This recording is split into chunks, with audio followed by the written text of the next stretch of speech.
Before she forgot their names, before her mind let go of birthdays, vacations, lullabies, she remembered something else, a thumb that always traced her wrist when she was scared, a palm that caught her fall before it hit the ground, fingertips that brushed flour from her cheek in the kitchen, the soft pressure of a hand on her back as she stepped onto the stage. No one taught her to remember those things. She just did, because sometimes when the mind forgets, the body remembers. And for Eleanor, it was never the faces, it was the hands. She forgot the color of her house, the names of her children, the sound of her own laughter on old birthday tapes. She stood in front of the mirror once and asked if the woman staring back was kind. But then someone reached for her hand, and she paused, softened, closed her eyes like she was listening to something deep inside. "I know you," she said. No hesitation, no doubt, not because she remembered the name, but because the shape of their fingers, the warmth of their palm, the rhythm of the squeeze. It was familiar, it was safe. She couldn't tell you where she went to school or what her favorite book used to be, but she could tell you that her daughter's fingers curled slightly inward, that her son's thumb had a tiny scar from childhood, that her husband's hand always ran a little warmer than hers. The world was disappearing, one word at a time, but her hands, they held on, and sometimes in that quiet contact, everyone came back to her, if only for a moment, because when the mind forgets, the body sometimes remembers. And love leaves an imprint deeper than memory.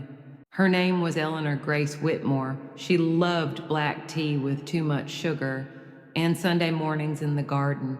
She had 3 children, 2 boys and a girl, a husband who whistled while making pancakes, and a laugh that used to fill every room before she even entered it.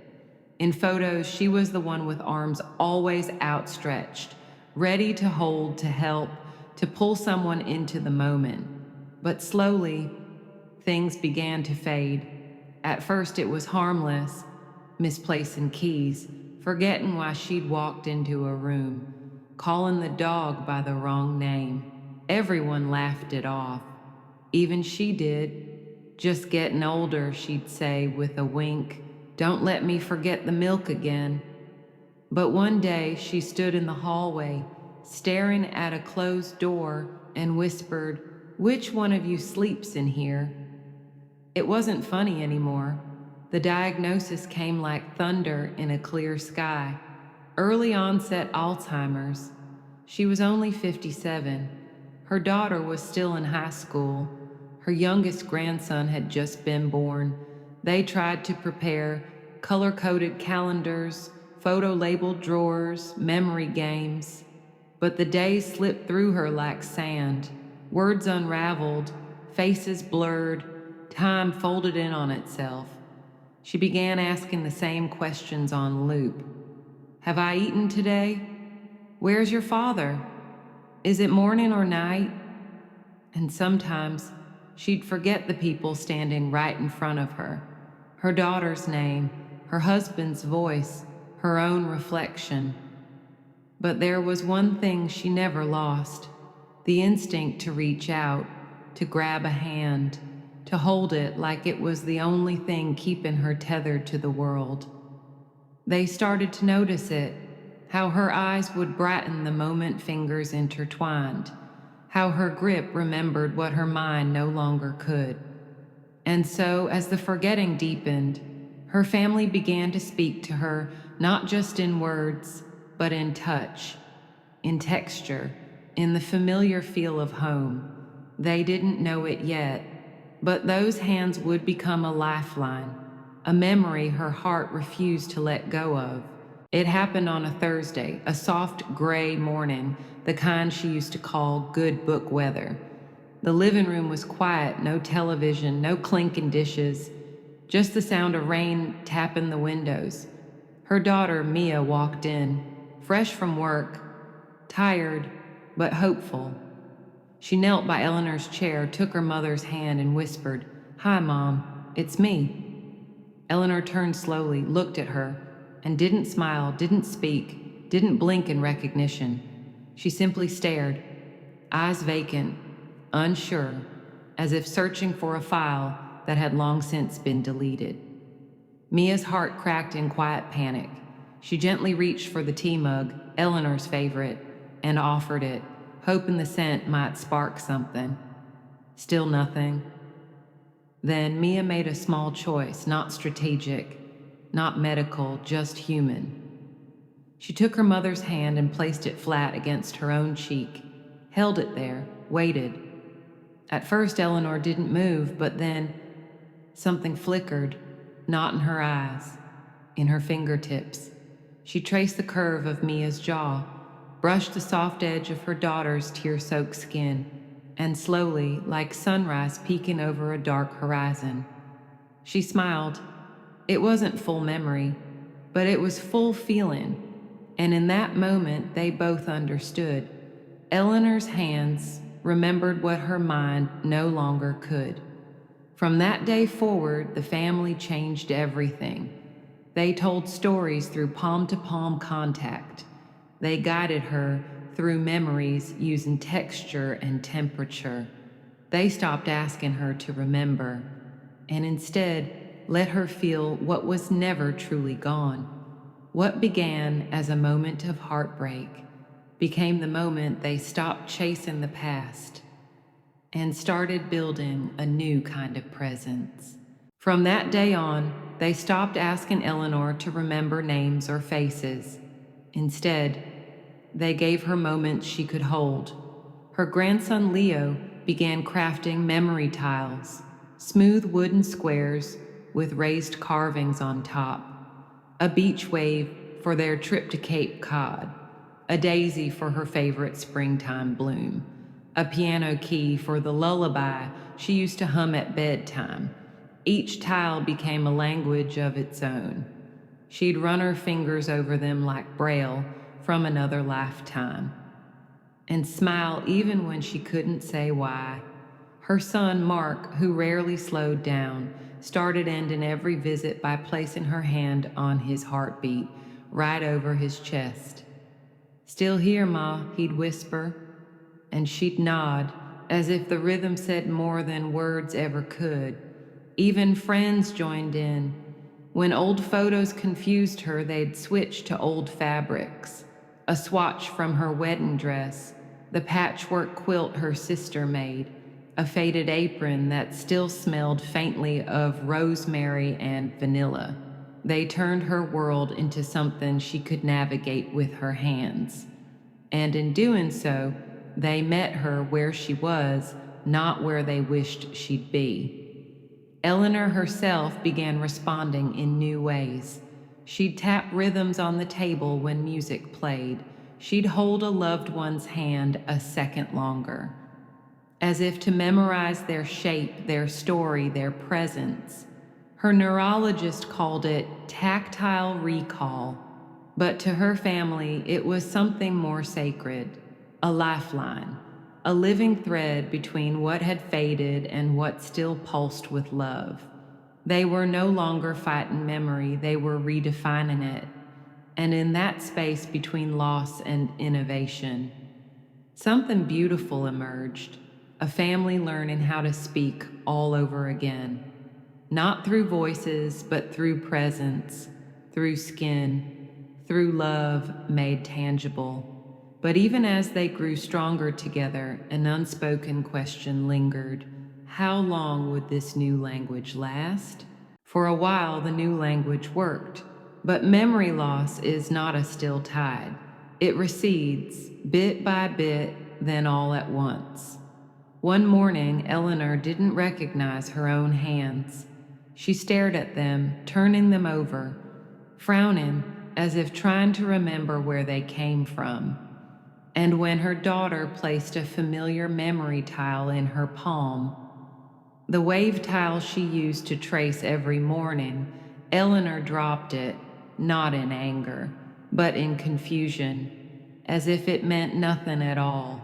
The family that had grown so fluent in this new world felt like they were losing her again. Mark stopped bringing heartbeat songs. Leo hesitated before handing her a new tile. Her daughter, Ruth, began journaling instead of storytelling, afraid that the stories now hurt more than they helped. But Eleanor hadn't fully vanished, not yet, not completely. One afternoon, Ruth sat beside her mother in silence. No tiles, no songs, no scent jars, just silence. Until Eleanor, eyes closed, reached out. She found Ruth's hand, calloused from years of work. She brushed her thumb across Ruth's palm, then squeezed. And in that moment, Ruth realized something. Maybe the hands didn't need to be remembered as hands. Maybe they just needed to be felt.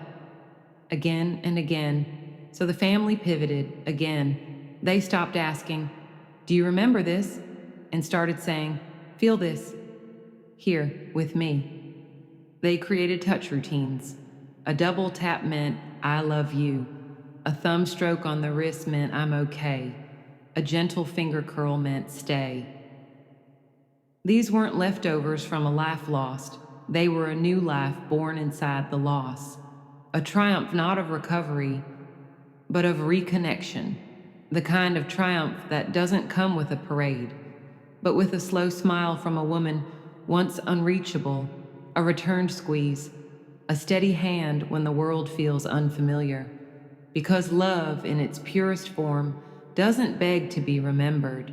It just keeps reaching until it's held again.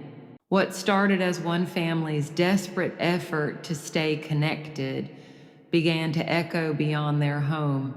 Ruth, once reluctant to share their story, began writing online, not for attention, but for other daughters, sons, husbands, and caregivers who were losing someone moment by moment and didn't know how to hold on. She posted videos of Eleanor's routines, their hand dance greetings, the memory tiles, the scent jars, the silent "I love yous." People responded, thousands, then tens of thousands. They weren't just watching, they were remembering their own mother's hands, their father's faded voices, their grandparents' hugs that had once been anchors. A nonprofit reached out, asking to use Ruth's routines in care homes.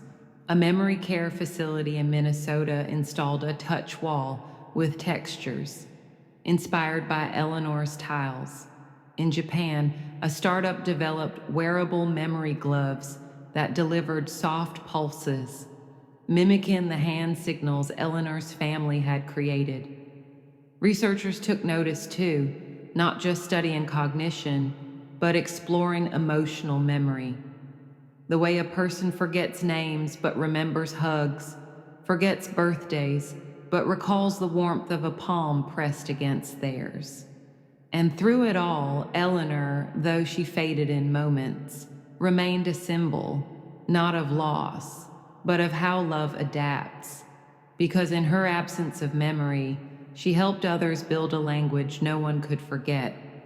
A language that didn't require perfect recall or even perfect presence, just presence. Eleanor's memory did fade, not all at once, not dramatically, but like mist slipping off morning glass.